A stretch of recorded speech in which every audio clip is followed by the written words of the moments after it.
Paz, meus queridos. Vamos continuar falando sobre nomes. Jeremias, capítulo 1, verso 1 e 2, nos diz: palavra de Jeremias, filho de Euquias, um dos sacerdotes que estavam em Anatote, na terra de Benjamim. A palavra do Senhor veio a ele no 13º ano do reinado de Josias, filho de Amon e rei de Judá. O que há por trás de um nome? A história da raça humana é constituída por nomes. Há um caminho de esperança. Os nomes não apenas revelam o que somos, humanos insubstituíveis. Ninguém substitui você. Ninguém. Mas também antecipa o que mais tarde vamos nos tornar. Toda uma vida de crescimento e desenvolvimento é anunciada por meio de um nome. O significado de um nome é muito mais do que você olhar no dicionário. O significado de um nome está relacionado com Deus. Jeremias, a quem veio a palavra do Senhor, percebeu quem ele era realmente quando estava se relacionando com Deus. Nomear é um caminho de esperança. Uma das tarefas mais importantes de uma comunidade de fé é anunciar urgentemente, claramente, o tipo de vida no qual nós crescemos, no qual nós estamos inseridos. Nenhum de nós está completo. Nós estamos aí no processo de nos tornarmos de mais ou menos, né? Dependendo de como nós nos relacionamos com Deus. E essa relação com Deus depende muito da relação com o outro. A gente tem uma energia trocada entre nós muito grande, muito grande. E essa energia se relaciona com Deus, não é? Alguns pais dão o nome de artista de cinema para os filhos, ou de alguns milionários, sabe? Fazendo, quem sabe meu filho aí se anima e vai ser um milionário, né? Quem sabe meu filho, minha filha está nascendo, vai virar um ator, uma atriz de cinema bem famoso no Hollywood, né? Pensam de repente em algumas qualidades que aquela pessoa tenha e que de repente seu filho pode chegar a ter, sua filha pode chegar a ter, desenvolver. Eu acredito realmente que algumas pessoas podem assumir a identidade daqueles nomes que foram colocados sobre eles. Milhões de pessoas exibem a falsidade superficial de alguns artistas e a ganância de alguns milionários e bilionários, porque em parte pessoas significantes em suas vidas atribuíram papéis para eles. Eles fantasiaram um futuro igual do artista, igual do milionário, que na hora de dar ali o nome para o seu filho. Entende isso? Uma pessoa importante, um pai, uma mãe, deu um nome para uma criança pensando assim, você vai ser isso. E a pessoa cresce com aquele papel que foi dado para ela, para ser aquilo. Consegue entender? Quando nós precisamos entender isso muito claro para a nossa vida, porque nós somos um ser humano incompleto e nós estamos buscando sermos completo. Um dia nós seremos, mas isso não é hoje. Mas a pergunta fica, no que é que a gente está se tornando? Superiores ou inferiores? Vivendo através dos olhos de outras pessoas aquilo que eles atribuíram para a gente, ou vivendo de acordo com os olhos de Deus aquilo que Ele quer para a nossa vida. João escreveu em 1 João 3,2: Amados, agora somos filhos de Deus e ainda não se manifestou o que havemos de ser. Sabemos que, quando Ele se manifestar, seremos semelhantes a Ele, porque haveremos de vê-lo como Ele é. Somos crianças, mas seremos adultos. Ou não, porque tem gente que vive numa eterna infância, dependência e por aí vai. Assunto para outro dia. Podemos ver o que somos aqui e agora. O que somos? Somos filhos de Deus. Ainda não conseguimos ver os resultados do que estamos nos tornamos, porém a gente conhece o alvo. A gente sabe qual é o alvo. Ser semelhante a Cristo. A gente não deteriora, a gente não desintegra, nos tornamos igual a Cristo. Perguntaram para um poeta quando é que ele decidiu se tornar um poeta. E ele respondeu a pergunta falando assim que ela foi feita de forma errada. Todos nós nascemos poeta, descobrindo as palavras, os seus significados, os seus sons. Só que ele ainda disse, eu apenas prossigo fazendo o que todos desistiram. Todos nascemos poetas, só que alguns prosseguem na vida fazendo aquilo que outros desistiram.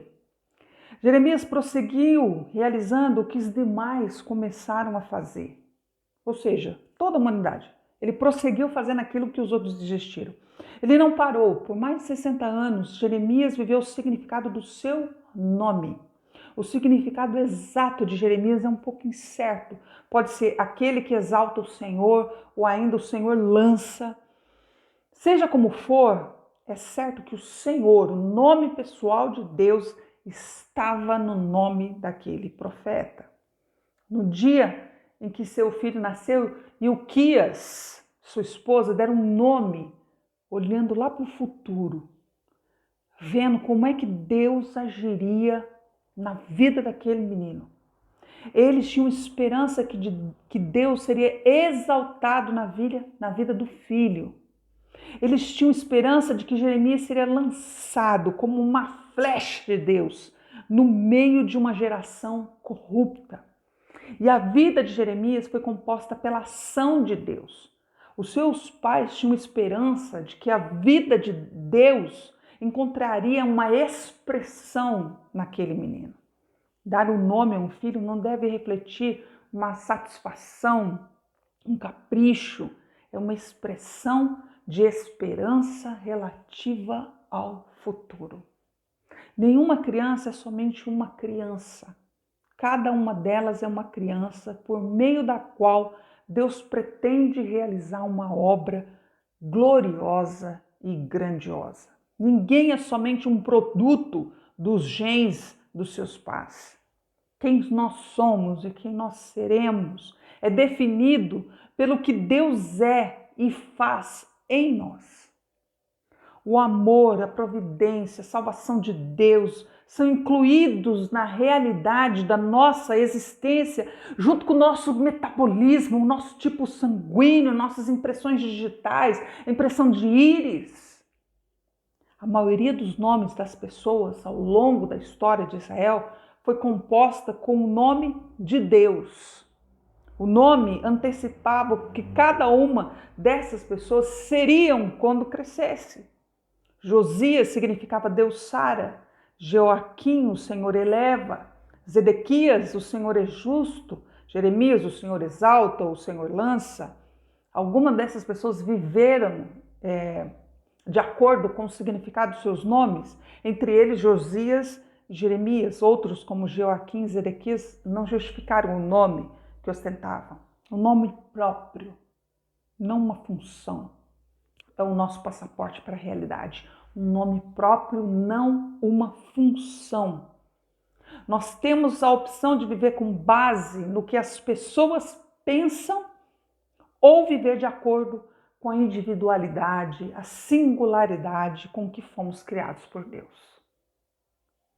Qualquer outra identificação, título, descrição do trabalho, o número, CPF, um RG, é inferior ao nome. Se vivemos fora do nosso nome, nós damos espaço a fantasias que estão fora do alcance no mundo em que nós vivemos, no mundo do jeito que está. Se vivemos fora do nosso nome, nós podemos viver de acordo com o que as outras pessoas querem. Os chamados estereótipos. Você vive de acordo com o que o outro quer. Pensa do jeito que o outro quer. É o rebanho. É o rebanho. A Maria vai casota. Com isso a gente vai murchando. Nós vamos perdendo nossa singularidade, a individualidade e somos reduzidos e a nossa vida vira tédio, totalmente sem brilho.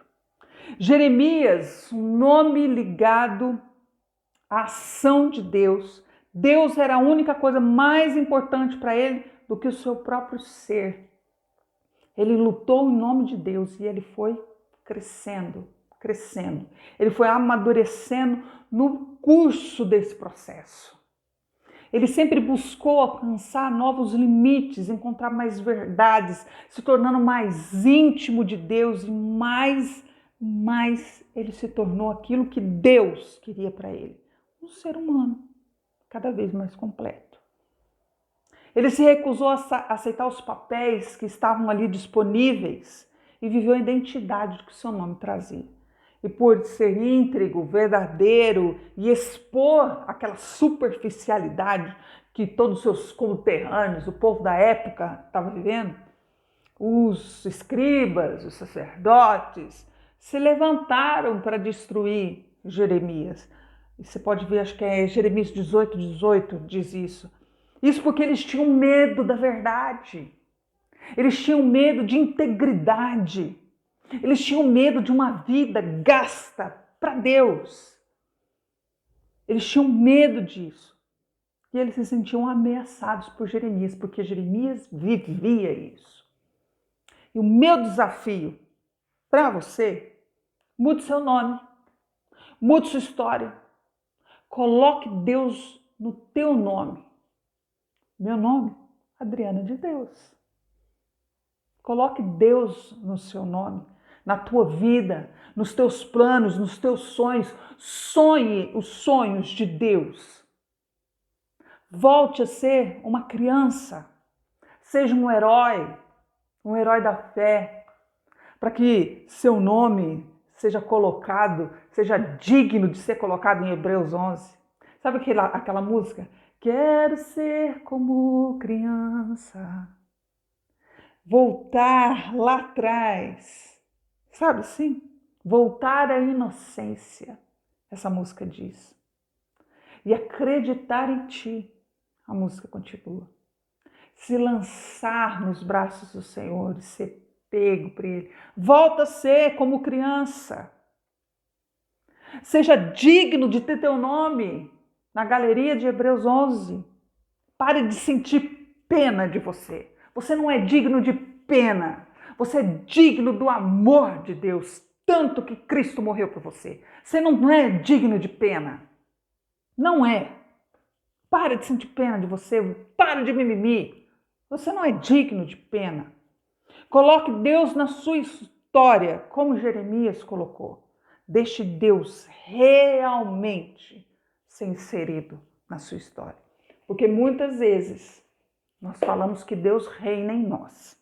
Mas ali, nos 2+2, no dia a dia, acabamos sendo aquilo que o outro quer, fazendo aquilo que o outro quer. Coloque Deus na sua história, mude seu nome e viva de acordo com isso. Viva de acordo com aquilo que Deus sonhou para a sua vida. Não é à toa que Deus fala lá em Apocalipse que vai dar um novo nome, porque tem um monte de gente vivendo o nome, vivendo a característica de um nome que não é dele, não é o que Deus sonhou para ele. Coloque Deus no teu nome. Coloque Deus na sua história. E deixa Ele mudar tudo, você vai ver. Vai ser espetacular. Deus abençoe sua vida.